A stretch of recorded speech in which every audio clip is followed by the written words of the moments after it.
okwebazanga. Mukama ibazibwe. Amina. Nagambye ab'okumakya ne mbagamba nti Yesu ayina engeri yasomesangamu. Bwe yabanga asomesa ng'asooka n'abasomesa then n'abagezesa. Amina. Ayina essomo lyasomesa, essomo lyalinga lya bukulembeze. Tukiraba mu Luka, mu Yokaana, mu Mako nga gy'ateekateeka abayigirizwa ku kikwatagana ku bukulembeze. Ng'abagamba nti mmwe temufaananenga ng'ab'ensi. Bakabaka b'ensi oba abakulembeze b'ensi batikka emigugu abantu be bakulembera, naye mmwe si bwe munaabeeranga. N'abagamba nti omukulu mu mmwe abeerenga omuto, ayagala okubeera omubereberye abeerenga ow'oluvannyuma. Yali atulaga tulina lesson number, tulina class number mu abantu abagala okuweereza oba okumanya gye bayita the servant's heart. The servant's heart, omutima ogw'omuweereza. Ogwo eyo class number ekusomesa obulungi obw'okumanya okukulembera mu ngeri ya Kristo gye yatuteekateekamu. Eyo tereeta strife, tereeta bantu kwagala to blackmail, abantu okwagala okujjawo. Kubanga bakulabanga omuweereza waabwe so singa boss. Mukama yebazibwe. But anyway, mbadde njagala okwogerako, but kyenjakuleetera nti yabasomesa mu ngeri nnyingi. Olunaku olwamu n'abawulira nga boogera nga bagamba ani mukulu muffe, nedda omukulu alina kuba bw'ati. Kati bwe yabawuliriza n'ababuuza nti mbadde mwogera ki? Ne batya okwogera, kubanga yali azze abasomesa ku kintu ekyo nti omukulu mumwe abeere omuto. Kye yakola n'asikayo omwana omuto. Bwe yamuleeta mu maaso gaabwe n'abagamba ddala mbagamba nti oyo yenna ayagala okubeera omukulu mumwe abeerenga omwana ono. Kigamba najja nga abawa lessons. Eyasembayo ng'amaze obbasomesa nti temukulemberanga nga muva mu maaso, mukulembere nga muva mabega. Abantu babeerenga bakulabireko obulabizi. Naye bw'amala obbasomesa n'ababuuza nti mutegedde nti ye. N'agamba Peetero, genda ogamba omusajja omugagga, ojja kulaba omuntu bw'onaaba ogula ebintu, ojja kulaba omuntu ajja okuyitawo omuddu ng'akutte ensuwa ey'amazzi, mugoberere. Ku nnyumba gy'atuukamu gamba nannyini nnyumba nti Mukama waffe agambye mufunneko ekisenge mw'abaaliira n'abaweereza be. Ekyo bwe kityo bwe kyali, ne babawa upper room, mwe gye muyita upper room, gye tuwulira mu Bayibuli gye bagamba upper room, kubanga yali nnyumba ya kalina. Ne bambuka n'abawa ekisenge abagenyi be, ekisenge eky'omuwendo abagenyi be mwe baliira. Naye empisa y'Ekiyudaaya kulina okubaako omukozi gwe baayitanga omuddu. Omuddu ye muntu eyabeerangawo nti abagenyi bonna bwe bajja obulombolombo butuukirizibwe obw'okutukuzibwa, nga kye bayitanga ceremonial cleansing, okunaaba okw'okutukuzibwa, nga bakunaaza ebigere. Ebigere ebyo yabanga mpisa gye baatuuma empisa y'obutuukirivu, naye nga actually mu reality Katonda yali abalagidde babeerenga bayonjo, kubanga batambula ne basaatuuka enfuufu eyo. Kati balina okuteekangawo ensuwa ey'amazzi, ebbaafu n'ettawulo, then n'omuddu. Omuddu oyo yatuulanga n'anaaza ebigere ebyo. Kati ku mulundi guno kyabanga kivve Abayudaaya okutuulanga ne balya, kubanga engeri Abayudaaya gye baatuulanga, tebaatuulanga ku ntebe, reclining, nga kigambo reclining, nga mubanga abeebase n'osimba omukono guno, ebigere byo ne bidda n'oli bw'otyo, bwe batyo baatuulanga. Kati bwe mwabanga mulya nga mulya bwe muti. Kati kitegeeza nti ebigere bino bisemberedde oli, ate biriko enfuufu. Kati y'ensonga lwaki baalinanga okubinaaza.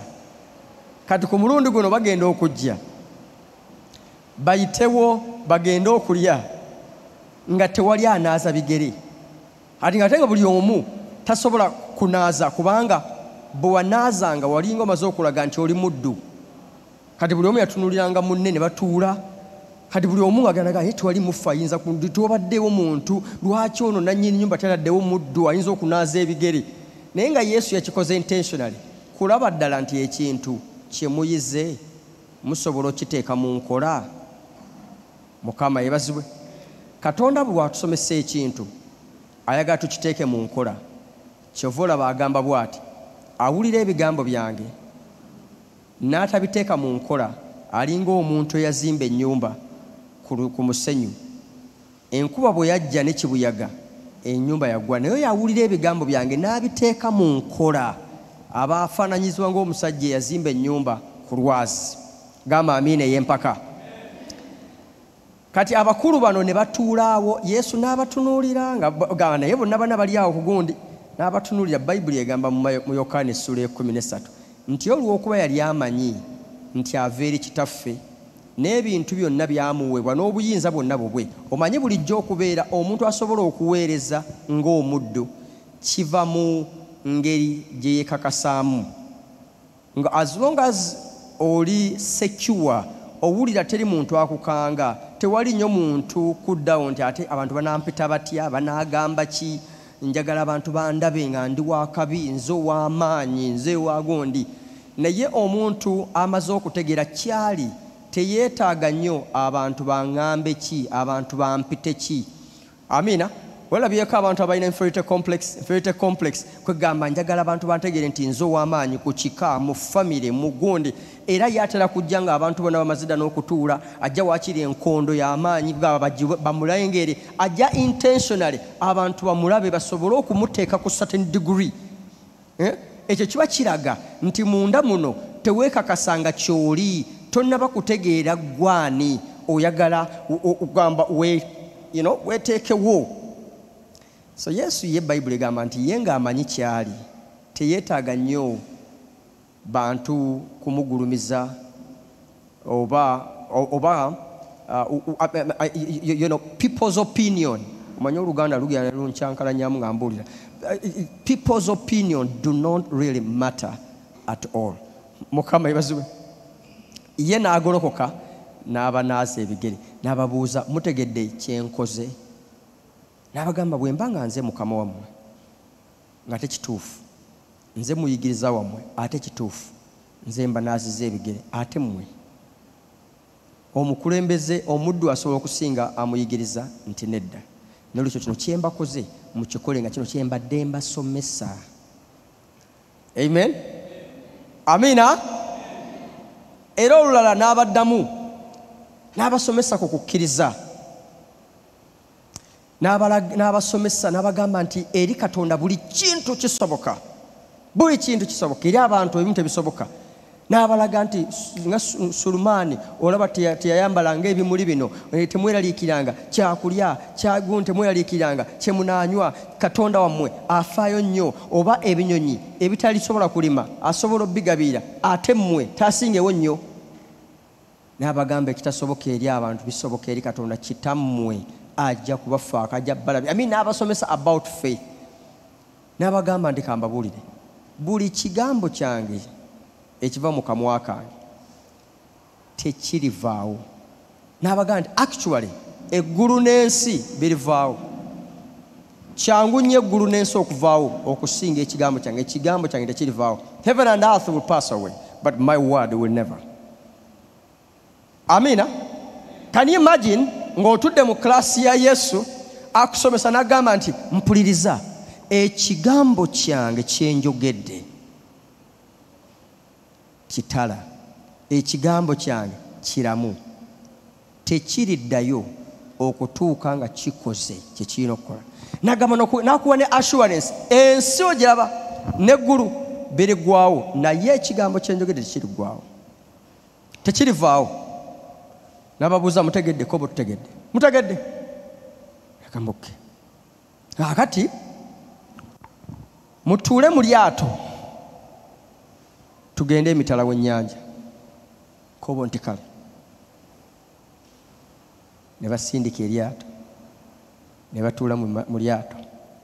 Bayibuli egamba nti suddenly mbagirawo awatali na kulabula omuyaga gye gwava ne gutandika okugoya eryato n'ennyanja. Bano bonna abaalimu ne bakimanya nti olwe lunaku lwe bagenda okufa. Buli omu natandika okulaama n'agamba bannange ffenna ku ffenna awonawo alabiriranga abaana baffe. Mumatandika okulaamba buli omu. Naye nga Yesu yeebase mu lyato. Togamba nti ebintu byonna babiwandika just kunyumisa. Babiwandika bituyambe tubimanye nti Yesu ng'asirise. Batandika okukaaba nga eryato ligenda bayukola gundi baleekaana Yesu lwaki paka bwe bajjukira bagamba Yesu tofayo nga tufa. N'alyoka azza okuka n'aboggolera omuyaga ne gukka n'abakyukira n'abagamba naye okukkiriza kwammwe kuli luddawa? Natutte essaawa eziwerako nzija mbasomesa ne mbagamba nti ekigambo ekiva mu kamwa kange tekiriggwaawo. Ensi ne bweyuuguuma ne bw'olirabanga eggulu livaawo n'ensi ng'evaawo, ekigambo kyange kiribeerawo. Si kye nabagambye? Mwaŋŋambye nti mwategedde. Era nange okubagezesa ne mbagamba mutuule mu lyato tugende. Kale lwaki omuyaga bwe gwazze ennyanja neeyira amayengo ne gakuba? Lwaki mwabuusizabuusiza ekigambo kyange? Amiina. Amen. Amen. So kakati naffe wano tumaze okusomesa, tuzze tusomesa ku kwebaza ne tubagamba mpisa ennungi kyakulwanyisa kye muyina okutereka, kigenda bakuuma mu biseera ebizibu, kigenda bakuuma omutima gwo bwe guleekaanira nti baako kyokola. Omutima gwo gwonna we gugambira nze neetamwa, nze ebintu byantama. Kubanga omutima gulwadde endwadde etawonyezeka. Endwadde eyo esooka tegukkuta, endwadde ey'okubiri gwerabira, endwadde ey'okusatu guyayaanira nnyo ebintu bye gutanaba kukwatako. Ekintu ky'otalina kyoyayaanira ate bw'omala okifuna olekerawo okukiyayaanira. N'olaba nga kiweddemu ddala tekikyagasa na kugasa. Naye ate ng'ate luli wali ogamba ne mmala nkifuna bannange nze. Mukama yebazibwe. Twalaba nga Bayibuli etugamba nti Katonda yatuwa ebyokulwanyisa byaffe nga si bya mbeera musaayi, mwe muli okusaba, mwe muli okukkiriza, mwe muli okusinza, balatera mulimu okwebaza. Amen. Twalaba lwaki twebaza, tuzze tulaba twalaba ku wiiki ewedde emiganyulo, mwe muli emiganyulo egyo nti okwebaza kuno kukukuuma, kukuyamba okujjukira, then n'osobola ate okugenda mu maaso. Amen. Naye olwaleero njagala kumaliriza nga ngamba nti naye okwebaza kale twebaza tutya? Buuza muno nti twebaza tutya? Ngenda kusoma ebyawandiikibwa oba ebyandikwa nga 2 oba 3 bigenda kutuwa ennono, bigenda kutuwa guidelines ennono. The guidelines principles mu Luganda z'ennono ez'okwebaza, ngeri gye twebazaamu. Amiina nnyo. Nyinza okugamba bwe nti nga sinabagenda walla wonna. Okwebaza kisinziira ku maanyi g'olina ag'okujjukira. Kankiddemu. Okwebaza kisinziira ku maanyi g'olina ag'okujjukira. Abantu bonna abeebaza be bantu abatuulako wansi n'asooka ajjukira. And okujjukira is intentional. You understand what I'm saying? Okujjukira, okwebaza, okujjukira bakikola intentionally. Tekiri automatic gw'otuula n'ojjukira. Amina. Gw'otuula n'ojjukira. Abantu in relationships, eri bamaama, oba relationship between parents and children, abaana n'abazadde, omwami n'omukyala, oba ku bakozi, oba ku bantu bakuyambye mu ngeri ezimu, in reality tusobola okwerabira. Naye buli bw'otuula bw'oti n'ojjukira omuntu ono kye yakola. Amina. Kubanga mu nakyo oba mu reality omuntu asobola okukola ebirungi ebisukka mu 100. Bw'akolayo ekibi gwe kyolowooza nti si kyobadde oyagala, kikuleetera okwerabira byonna ebirungi. So ekiro bwe kiri n'eri Mukama Katonda waffe nti abaawo akantu kamu k'oba oyitamu, kubanga life is full of challenges. Whether we want it or not, we have to go through certain situations. Naye bw'oba oyitamu, tumanyi okwerabira buli kirungi. Ntera okuwulira abantu nga bagamba nze gw'olaba nze sibeerangako musanyufu mu bulamu bwange, nze mbonyeebonye okuva mu buto. Now that's not true. It's not. Teriyo muntu from day one okuyita kuva ku lunaku olubereberye lwe wazaalibwa n'oyitamu buli lunaku, buli mwezi, buli mwaka tofunangako ku kirungi, tosanyukangako, oli mu kubonaabona. It's not. It's not there. It's not. It's simply because weerabidde olw'akaseera kati kano k'oyitamu kakuletedde okulowooza nti this is how you've been the rest of your life. Omanyi bw'oba oyita mu mbeera ogenda mulimu bw'otuuka ekiseera ng'olowooza obulamu bwo bwe butyo bubadde. Naye obulamu bwo bubaddemu n'ebiseera ebirungi, bubaddemu n'ebiseera ebyessanyu. Amen? Amen. So, katubikuleko mu Deuteronomy oba mu kyamateeka ekyokubiri essuula, mujja kunzikiriza nsome mu y'Oluzungu, siina ajja kunzivuunulira. Nja kusoma mu y'Oluzungu mbizze mu Luganda. Amina. Nja kusoma mu y'Oluzungu ate mbizze mu y'Oluganda. Deuteronomy essuula ey'16. Katonda agamba Musa ayogere eri abaana ba Isirayiri mu kitabo kya Deuteronomy. Kambayambeko, ekitabo kya Deuteronomy kitabo ekijjukiza abaana ba Isirayiri ebitabo ebisatu mu bbanga eryo lye baayitamu. Mwe muli ekitabo ky'okuva, okuva nga bava e Misiri, mwe muli Abaleevi, Mukama ebintu bye yabakolera nga bali mu ddungu, then n'ekyokubala, entalo zazaabalwanira. Then mu Deuteronomy Mukama n'agamba Musa nti kati teekateeka abaana ba Isirayiri, kubanga kati gw'ogenda kwebaka ne bajjajjaabo, naye bo bagenda mu nsi ensuubize. But manyi nti bwe banatuuka mu nsi ensuubize bagenda kwerabira ebintu bino byonna.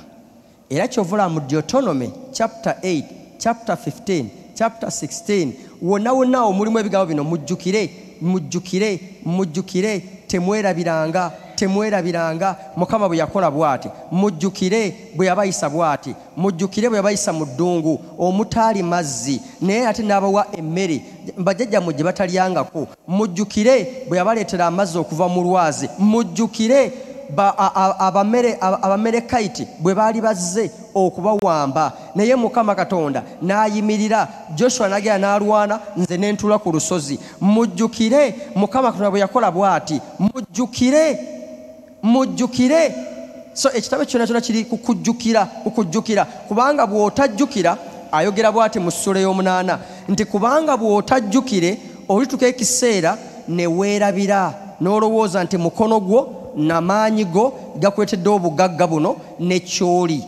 nti awonna ebintu bikubeerera bibi naye bw'onajjukiranga nti Mukama Katonda wo yakuwa amaanyi okukola obugagga then ebintu binaakugenderanga bulungi mu bulamu bwo onaakulaakulananga oneeyongerayongeranga ability to prosper to continuously prosper kisinziira ku ngeri gye tulireetingamu ne Katonda waffe amaanyi ag'okukulaakulana okweyongerayongeranga kisinziira ku busobozi bwe tulina okujjukiranga nti Mukama Katonda y'alina gye yatujja alina gy'atutwala.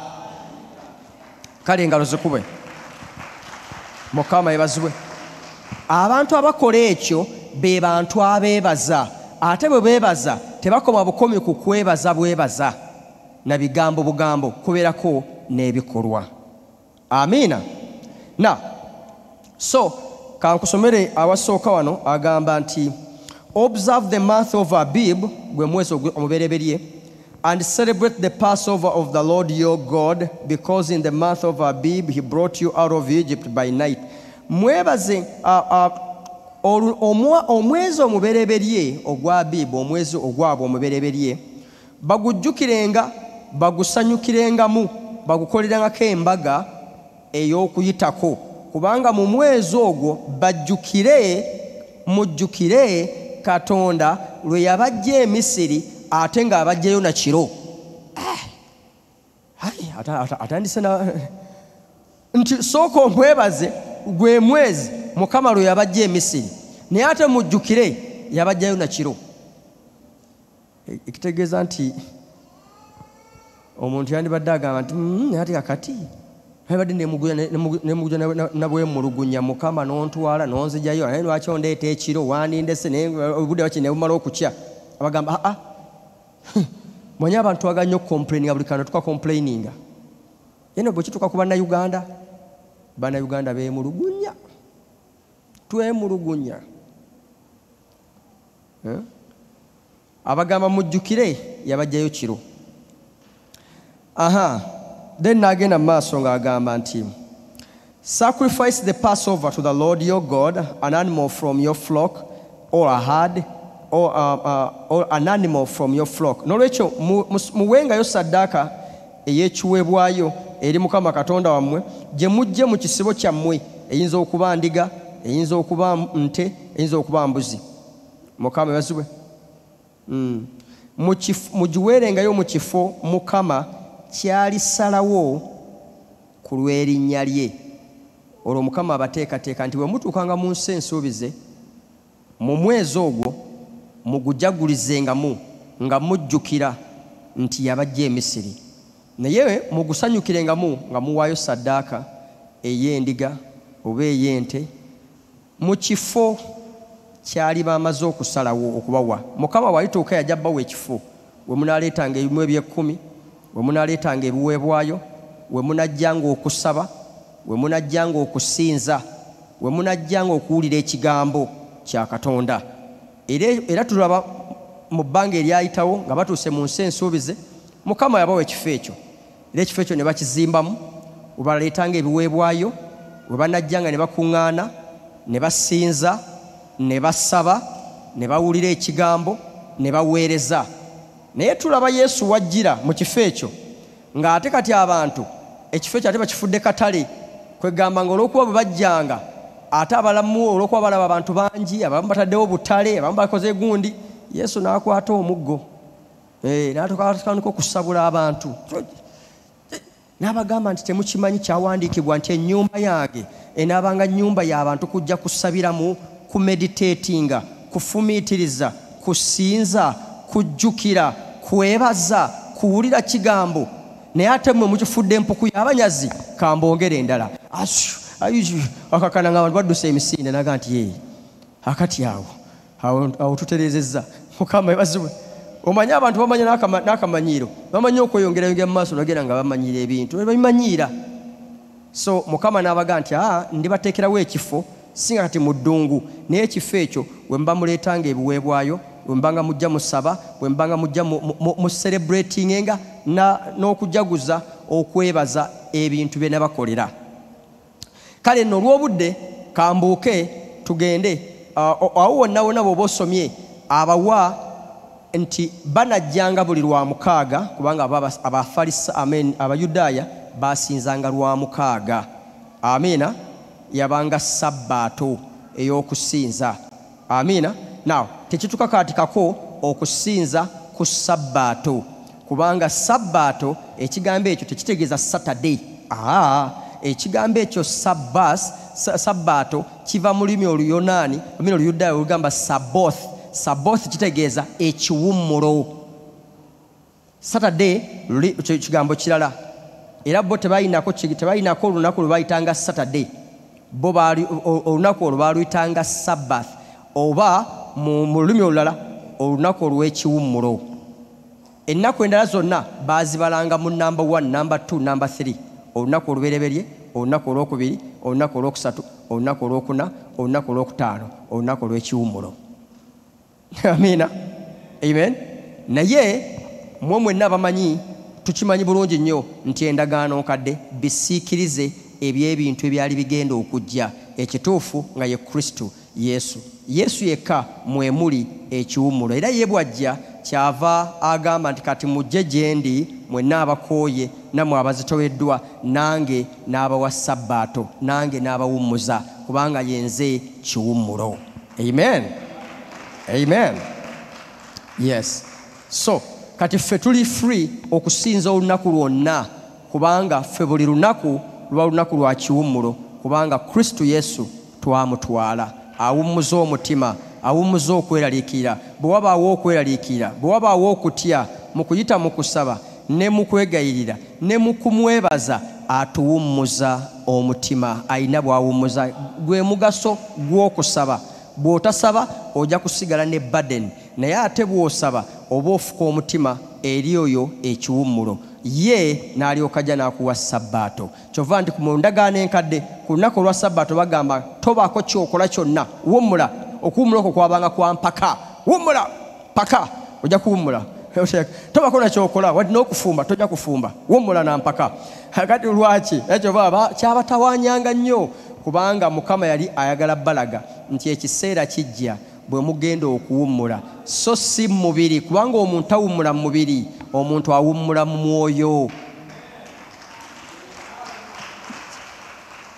Sabbaato ne bwebeerawo ne bagamba wummula naye ng'ebirozo bitambula bisigala bitambula. Kati renti n'akola ntya n'addawa n'omuntu kati omuntu ng'alabye ebirozo bisigala bitambula nga bikola.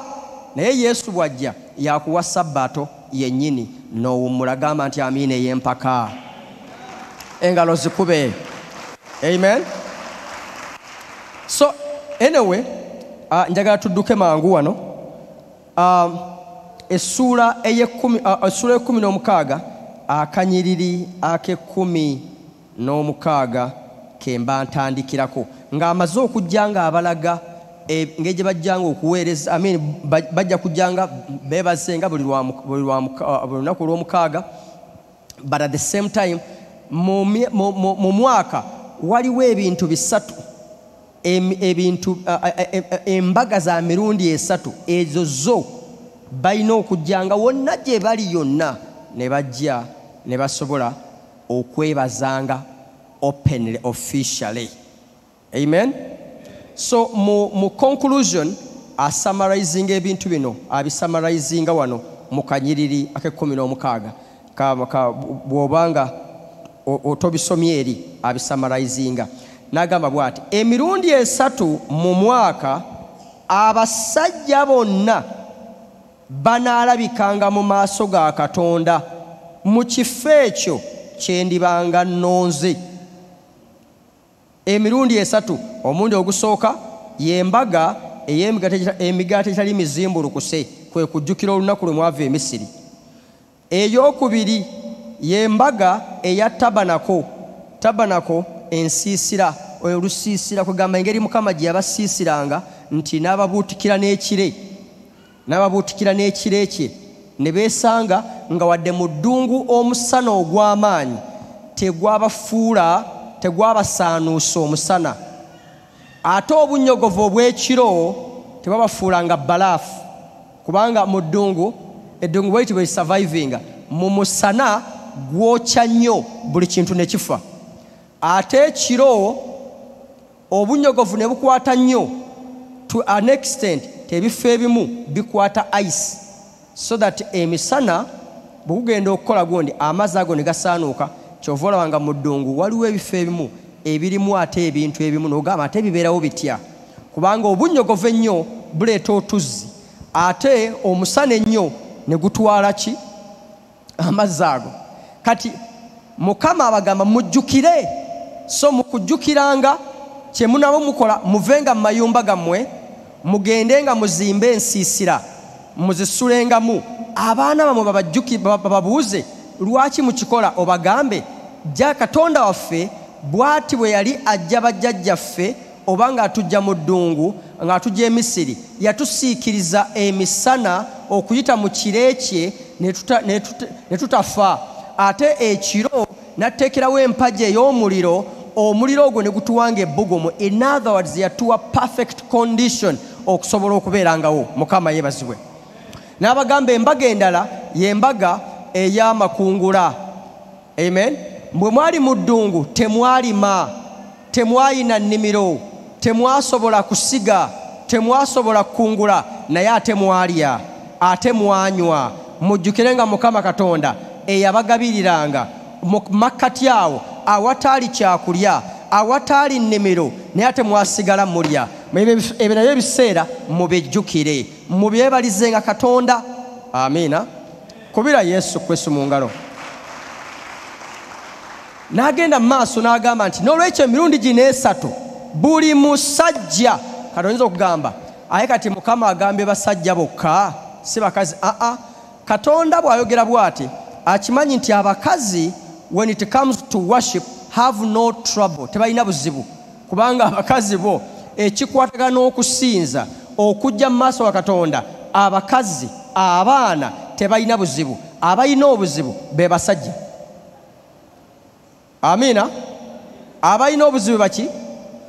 Kyava agamba nti ku olwo Musa gamba abaana ba Isirayiri ku mirundi egyo esatu seetaaga kyekwaso, seetaaga kwewolereza, buli musajja alabike.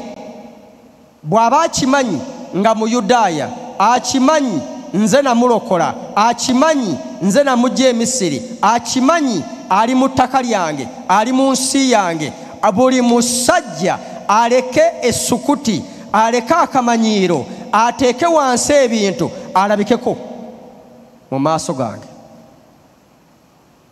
Amiina. Abakazi no problem, bo bajja kubeerawo. Abaana no problem. Amiina. Waliwo ebintu bye tukola abantu mu nsi ne bitugaana okweyongerayongerayo baganda bange. Amen. Waliwo okumanyira Katonda oluusi okugera ne kubeerawo. Naye ate Isaaya agamba nti bwe baligonda, bwe bali abagonvu, baliryanga ebirungi eby'ensi. Ebintu gambo bino biri wano. Ekitegeeza nti Katonda yali akimanyi nti waliwo okwekwasa, ate kati ndi bize, waliwo okwekwasa, ate kati ngenda kukola bwe nti. N'olwekyo akugambye ebintu bino byamala okuteekebwateekebwa, buli omu akimanyi mu mwaka nti emirundi egi esatu, mu mwezi bwe guti ne mu mwezi bwe guti, mu lunaku bwe ruti. N'olwekyo byonna by'opulaninga bipulaninge ng'okimanyi nti wali tewaliiwo mbaga. Togamba mbu alina wadde ngenda kuwasa, no, ekyo tokiteekawo. Aye kati omanyi otwali tugenda okukola ekyo nedda. Omanyi kyeka nali mulwadde, bw'oba oli mulwadde saba yenze Mukama abawonya. So teri kwekwasa nalwadde, kubanga yenze Mukama abawonya. Nze natuma ekigambo kyange nekibawonya. N'olwekyo teri agenda kwekwasa sasobodde kujja kuba ndi mulwadde, sasobodde kujja kuba nadde ngenda kuwasa, nadde ngenda kukola bwe, nadde ngenda, no, ebirala byonna bitegeke. Mukama yebazibwe. Amiina. So agenda mu maaso n'agamba nti emirundi esatu mulabikenga mu maaso gammwe, maaso gange, abasajja bonna balabikenga mu maaso gange. Ku mbaga ey'esimbagambye eyaki the unleavened bread, embaga eya tabanako, embaga neya weeks.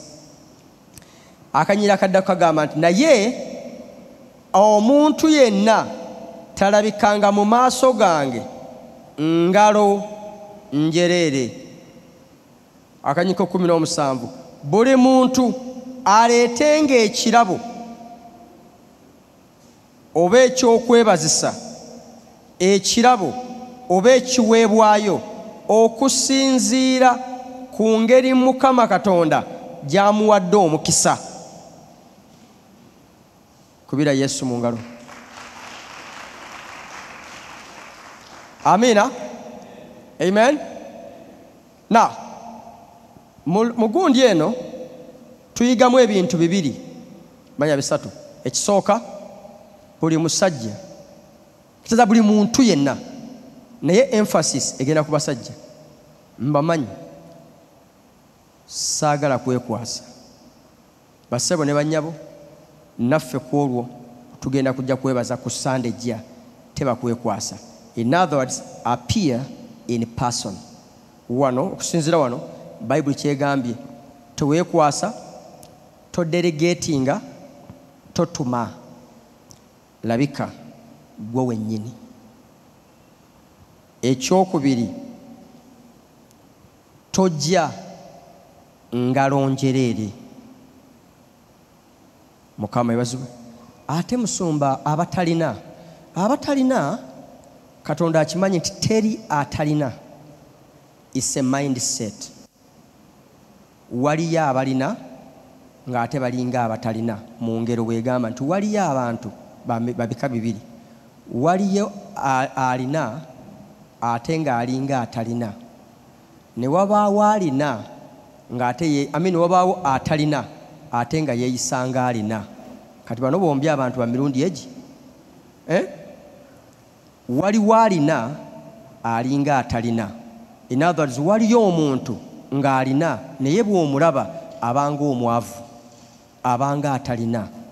Eva omutima gwe tegulimatira, omutima gwe mukovu, omutima gwe si mugabi, atya okwejjako.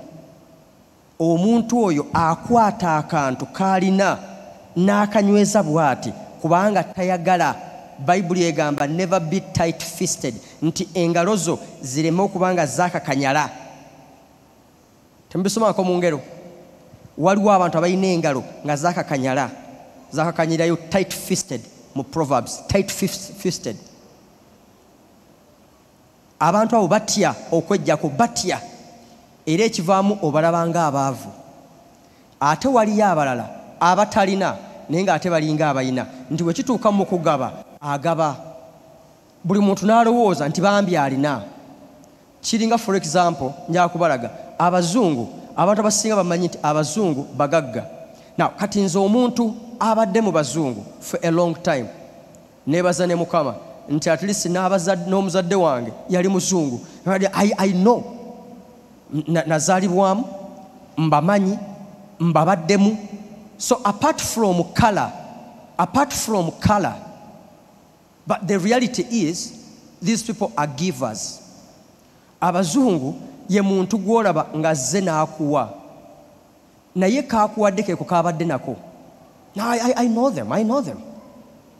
System ensi yaabwe yabakolera systems. Abazungu batono nnyo aba owning ennyumba, nti ennyumba nga yiye nga for 90% abantu abali mu mayumba gaabwe. But abazungu batono bosanga nga ennyumba yagigula nga yiye. Babeera mu mortgage paka bwe bafa. Naye batuuka mu kugaba bambi kati abantu balaba bambi nga azze n'akwata $5 n'agakuwa ba $10, alowooza nti ono mugagga nnyo, era bambi baba manipulating nnyo because they want to give. Naye ate abaddugavu balabikanga abaavu naye ng'ate balina. Uganda y'ensi emisana ng'abantu bonna baavu, ekiro nga balinga bakabaka. Uganda emisano olaba ne omuntu obwavu obuli mu Uganda twalaba twabonaabona buli bannange omuntu babeera ku radio nga bakomplaininga ekiro olyoka basanga bavuga emmotoka bali mu bikeesa bali mu gundi bakuwe eccupa nawe bakuwe ennyama y'embizi bagwe n'obuuza obwedde abakaabase tebali ludda wa.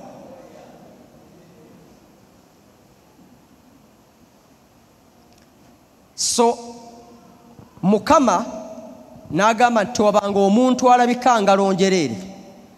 So takugambye takuteeddeewo kigera kyakuwa, akugambye buli muntu awe okusinziira omukisa Mukama gwamuwadde. Naye jjukira teekateekanga ebirowoozo byo. Amiina. Azizi okiwulidde? Okiwulidde? Amen. Nkamalirize wano. Ekirala bw'ojjanga ekisooka jangu in person, ekyokubiri tojjanga nga lonjereere, ekyokusatu bw'otuuka kwatagana wamu na banno mutandika okwebazanga, otandikanga nakujjukira. Lwe lunaku lwe tuteekawo nga lwakujjukira ng'ozze kwebaza bwebaza ojjukira Mukama bye yakukolera. Amen. Bwe nkusomerako kandaba akanyiriri wano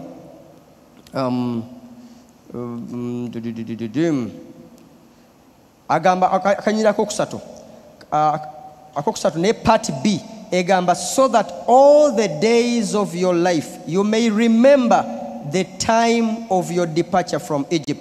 Wano Mukama nga yaye abagamba nti embaga zino muzikolenga ennaku zammwe zonna ez'obulamu mujjukirenga omulimo gw'embaga guno okukolanga okujjanga wamu kuno kubajjukizenga obulamu bwammwe bwonna ebiro bye mwava e Misiri. Mukama yeebazibwe. Ebiro bye mwakola ki? Bye mwava wa e Misiri. Deuteronomy 4 akanyiriri ak'omwenda kagamba katya? Deuteronomy 4 akanyiriri ak'omwenda kagamba katya?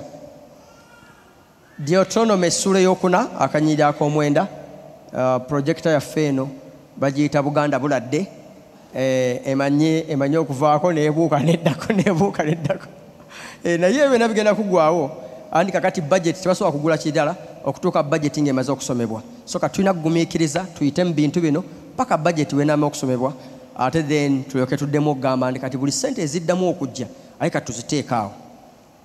Agamba nti naye weegenderezenga nnyo, tunuuliranga obulamu bwo nnyo olemenga okwerabira. Ey'Oluzungu ekyogera bunye gamba nti only be careful and watch yourselves. Weekennenyenga endowooza yo, weekennenyenga enkola y'ebintu byo, weekennenyenga omutima gwo olemenga okwerabira amaaso go ebintu bye gaalaba newankubadde okubireka okuva mu mutima gwo as long as kasoba ng'okyali mulamu. Ebintu bino bisomesenga n'abaana bo. Weegenderezenga nnyo obuteerabira ebintu Mukama Katonda bye yajja akukolera, bye yajja akuwa, bye yajja akulaga. Katonda abassebo ne bannyabo, Katonda ajjudde ekisa. Teri muntu gwalokola okuva ddala ku Bayisirayiri gwatalekerawo kifo kya bujulizi, kifo kya kujjukira, kifo kya kumutendereza. Teriyo muntu alokoka Mukama n'atamuteekerako lugero, n'atamuteekerako bujulizi, taliyo. Okuva nga ova e Misiri ffenna tukimanyi gye twali, tumanyi embeera ze twayitangamu, tumanyi bwe twali. Abalala twali mu mbeera ya kukaaba, abalala twali mu mbeera ya kunyigirizibwa, abalala twali mu mabanja, abalala twali mu ndwadde, abalala twali tutuuse ku kiseera ekigamba either tugenda kufa. Naye bwe twakoowoola Mukama n'atuwulira n'atulokola, era bwe yatulokola olwaleero weetuli. Amiina. Buli muntu muffe wano alina testimony, buli muntu alina a story to tell, buli muntu alina olugero. Katonda tasobola kuleka n'akuleka bulesi bwatu nami n'akulokola bulokozi bwatu. No, I'm making sure nti wakujja olina ebintu ebigenda okujjukiza. Then obulamu bwakuyisa mu ddungu omwo nga temuli mmere n'ateekawo emmere okijjukire, nga mulimu omusana n'akuteekerawo ekisiikirize okijjukire, nga ekiro waliwo obunyogovu n'akuteekerawo omuliro okijjukire. In other words, bo Mukama yabateekerawo bintu ebyo, but naffe byebintu byebimu byetuyitamu. Mujjukire nga tukyali e Misiri, mujjukire bwe twali, ate nga twakalokoka biki abamu bye twayitamu. Abamu mwakalokoka muyita mu ddungu, naye ate mu ddungu mwoyita omwo era still Mukama akuteekeramu manu. Mukama yebazibwe. Manu ekiikirira ebisuubizo bya Katonda n'omukono gwa Katonda ogutalabika, naye ng'osobola okugulaba mu ngeri gye gukoleramu ebintu. Ogenda okulaba w'osuubira w'otagenda kuliira, Mukama n'akuwa ekyokulya, w'otamanyi kyakwambala n'akuwa ekyokwambala. Obagenda okukugobera ogenda okwaga Mukama ataddewo, ogamba waliwo ebyamagero ebya bikutomera papasire olabe omukono gwa Mukama ogutenkanika. Kubirako Yesu Kristo mu ngalo. Amen. Abamu mumaze okutuuka mu nsi ensuubize, kubanga waliwo stage ezisatu: stage ey'okulokolebwa, stage ey'okugezesebwa, then ne stage ey'okutuuka mu bisuubizo byo. Abamu mumaze okutuuka eno, abalala mukyali wano wakati. But whatever the case, wonna we tuli, Katonda asigala yeeraga nga ye Katonda mu buli stage ey'obulamu bwaffe. N'olwekyo temwerabiranga ebintu ebyo byazza abakolera. Ebiseera byammwe eby'omu maaso bisobola obbagendera obulungi. Teweerabira. Lwaki? Omuntu ayeerabira ye muntu agenda okwemulugunya. Omuntu ayeemulugunya ye muntu ateebaza, then omuntu oyo afa mangu. Pawulo atubuulira ebintu 5 ebyatta Abayisirayiri mu ddungu ne bagana okuyingira mu nsi ensuubize. Ekimu ku ekyo butajjukira Mukama kye yabakolera, ne babatako okwemulugunya ne bafa, bafiira mu ddungu. Hallelujah. Hallelujah. Hallelujah. Mukama yebazibwe. Katonda abampeera omukisa. Get yourselves ready. Ku Sunday tweteeketeeke tujje wano nga tuzze kwebaza. Mmwe n'abaana bammwe ne famire zammwe nga muzze n'essanyu okujjukira ebintu ebyo byabakoledde. Amiina. Yimirira ku bigere ebyo.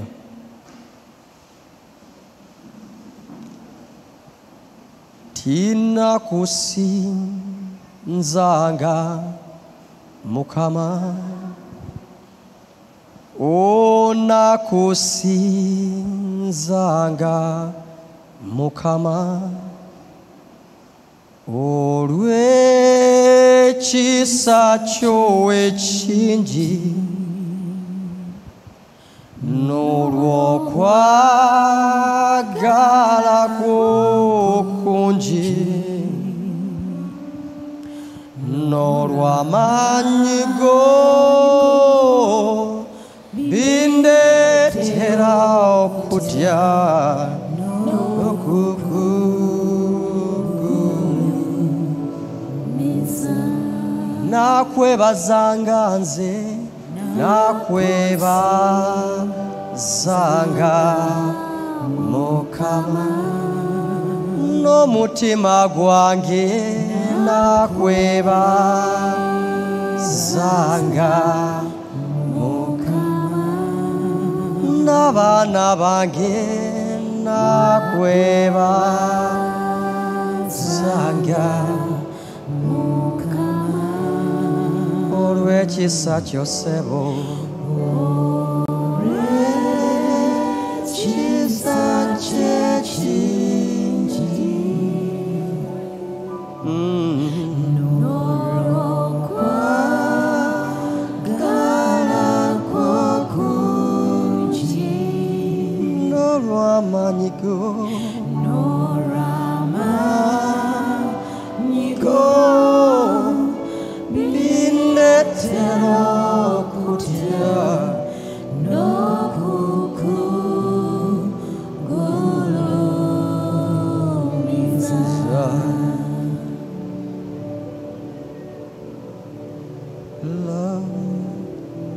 Tukusinza Yesu. Tukwebaza Kabaka, tukwebaza omulokozi waffe, tukwebaza ekitiibwa kyaffe. Weebale mukwano gwatujje mu mbeera enzibu. Weebale Mukama gwatujje mu mbeera ezitategerekeka. Tutuuse wano si lwa amaanyi gaffe. Tutuuse wano si lwa buyinza. Wadde ebisoomooza bibaddewo, ebitiisa bibaddewo. Kitange, mmanyi nti abamu ku ffe twesanga tuli mu mbeera ezimu. Embeera ezo nga ziringa omuntu bw'anaakaaba amaziga nga tewali ayinza muyamba, naye Katonda waffe wajja n'otuyamba. Ate abalala twali baavu nnyo nga tewali na kyakulya, nga tulinga abantu abalekeddwa, naye bwe twakkoola Mukama n'otuyamba. Ate abalala twesanga bwesanzi nga tulinga abantu abali mu makomera olw'ebikolwa byaffe n'okusalawo kwaffe okubi, ne twesanga tuleese embeera enzibu ku bulamu bwaffe. Naye ate era Mukama bwe twakkoowola watulokola mu mbeera ezo, ne twesanga nga otuggyeyo otuuziza n'abalangira. Twala ekitiibwa. Abamu twali balwadde, ng'obulwadde butuli bubi, emizimu gitutulugunya, naye bwe lwawulira okukaaba kwaffe n'otulokola, Ayi Kabaka. Kati olwaliro tuli baddembe. Abaali bagambiddwa nti bagenda kufa mangu, ne kakati bakyaliwo. Ani akwenkana Katonda w'eggulu? Ani alinga ggwe nannyini eggulu? Twala amatendo, twala ekitiibwa, twala obuyinza. Laba ekitiibwa,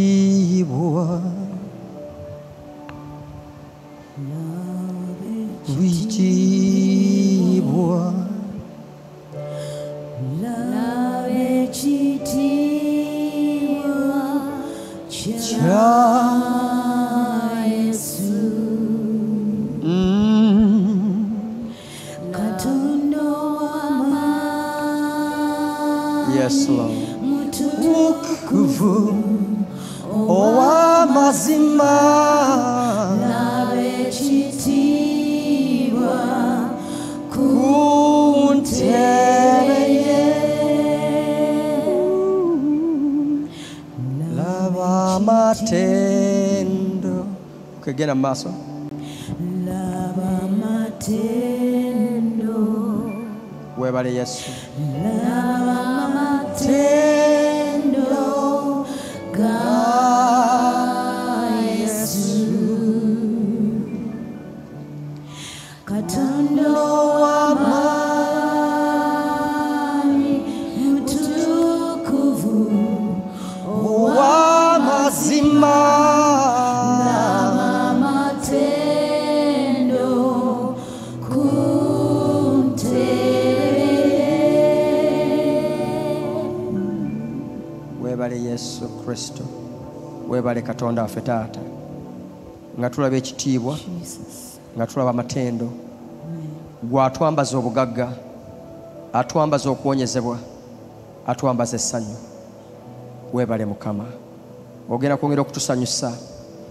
Weebale lwa sizoni eno okukwebazanga, nga tuddamu okujjukiranga ebirungi by'otukoledde, ekisa, obukuumi. Gw'ataganyiza mmeeme zaffe kuseerera, ataganyiza bulamu bwaffe genda magombe, wabula otukuumye, okuumye abaana baffe, okuumye famire zaffe, okuumye ayongere Mukama atayongere okukuuma. Amatendo n'obuyinza bikuddire Katonda waffe. Amen and amen. Kale kati tugende mu kaseera ak'okuwaayo, tugenda okusinza Mukama n'ensimbi zaffe, oba zaffe oba za Mukama, n'enduza ziba za Mukama. Dawudi ye yagamba nti ffe baani abatoola ku by'otuwadde ate netukuddiza, kubanga amaanyi agakola obugagga gago. Essuubi eryogenda mu maaso ne tukola bye tulina okukola biva gy'oli, ebirowoozo ebikola ssente biva gy'oli. Twala ettendo, Ayi Katonda waffe, twala obuyinza. So next week weeteeketeeke. Njagala kukubiriza olwaleero nti olwaleero lwe lunaku lwaffe olw'amaanyi lwe tugenda okukomerawo wano, lwe tugenda okukomerawo nga tugenda ku premieringa movie yaffe. Manyi nti kagube musana nga gwaka